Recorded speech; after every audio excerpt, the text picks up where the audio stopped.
In the abstract, food that's prepared in the street might strike some as less than appetizing. But in reality, there's something magical about street food. So in honor of all the hungry folks standing in the road for a chance to buy something hot, fresh, and fast, today we're taking a look at the world's most popular street foods.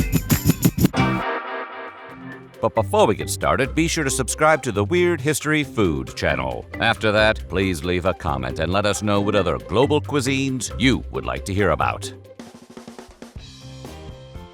The hot dog is the American street food, though you should be careful to note it's not made from dog. It's a German sausage rebranded by New York City immigrants, which somehow became the perfect symbol of American urban life. Fast, cheap, and easily customizable. Hot dogs are ideal for the street because you only need one hand to eat them. No utensils are required, and they come in an endless variety of forms. They're also the most democratic food on earth. You can get one for $2 at a gas station or $12 from a gourmet truck, though it will probably be topped with truffle oil or something fancy like that. Oh, Canada, the land that gave us maple candy, John Candy, and Alanis Morissette.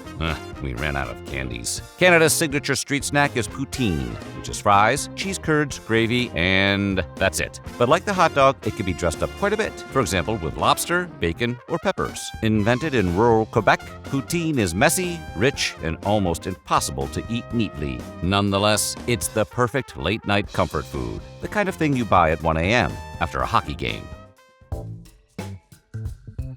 The U.S. may have invented the food truck, but Mexico perfected it by making it a taco delivery system. Yes, the taco is probably the most universally beloved street food on earth. Take a simple corn tortilla, throw on some meat, onion, cilantro, salsa, and you've got one of the oldest continuously evolving foods on earth. From El Pastor shaved off a spinning trompo, to fish tacos in Baja, to barbacoa steamed underground. Tacos are history, portability, and community, folded in half. Figuratively speaking, a hot tamale is an especially attractive person. And if you're looking to woo some figurative hot tamale, consider taking them out for some literal hot tamales, which are bundles of corn dough stuffed with meats, vegetables, or sweets, steamed inside banana leaves. The most popular street food in Guatemala, tamales are filling, handheld, and durable. They travel well, and by the grace of whatever magic, a tamale you buy at a bus stop, then toss in your bag to finish at home, will likely still be warm an hour later.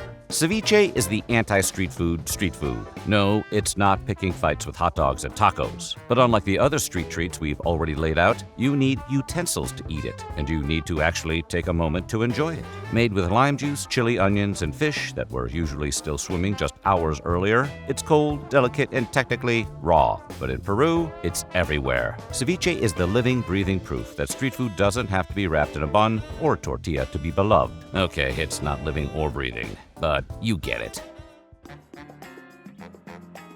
Most people are surprised to learn that India, not China, is the most populous nation on Earth. That population's favorite street food is a tiny hollow shell of fried dough filled with spiced potatoes, chickpeas, and tamarind water called panipuri. It's a handheld food you eat standing up, surrounded by people doing the same thing, while the spices make everyone cough and laugh. Panipuri is plenty popular with the people, and vendors work with impossible speed to crack open puris, dunk them in flavor water, and hand them out like they're being paid per panipuri, which they are.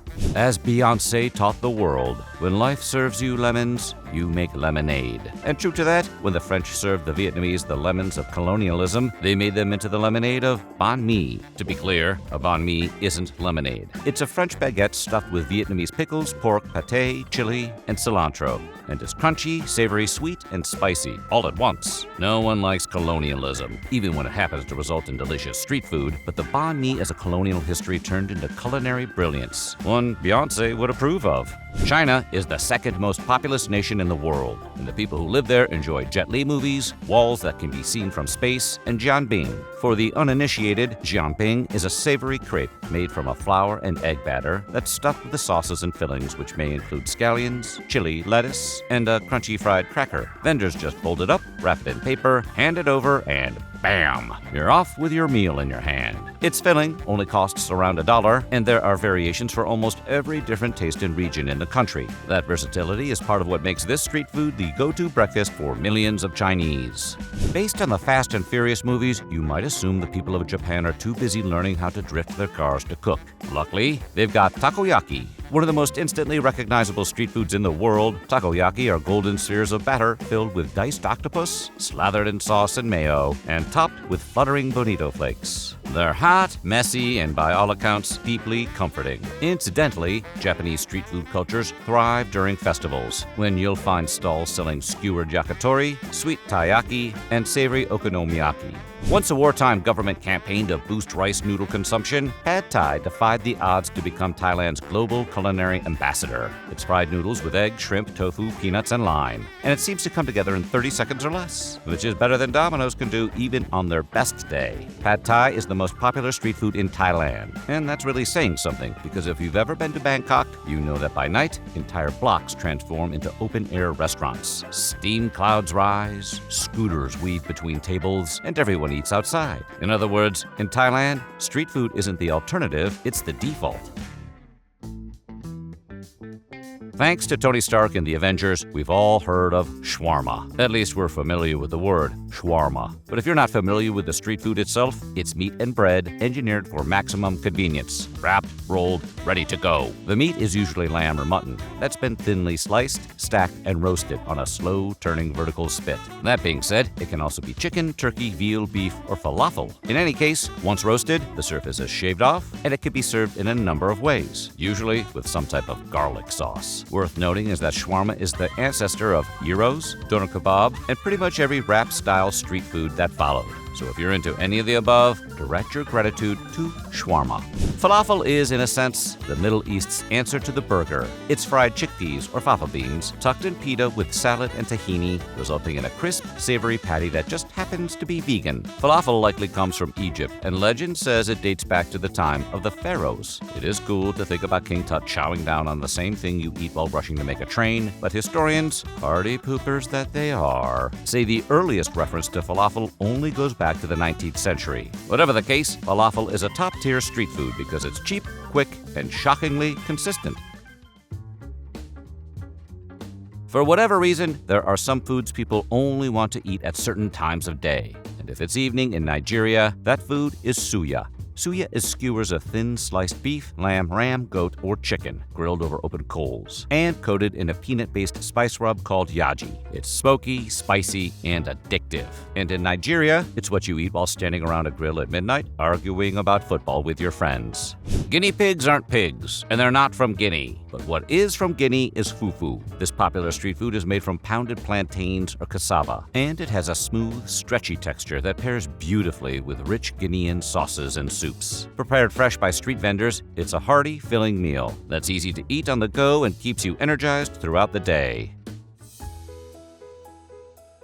If we told you that waffles and fries came from the same place, you'd think probably we were talking about some magical, special wonderland. But we're talking about Belgium. Walk through Brussels and you'll find stalls selling Liège waffles dripping with sugar or cones of fries with a dozen dipping sauces. In both cases, they're perfect European street foods. Clean, consistent, and engineered for pleasure.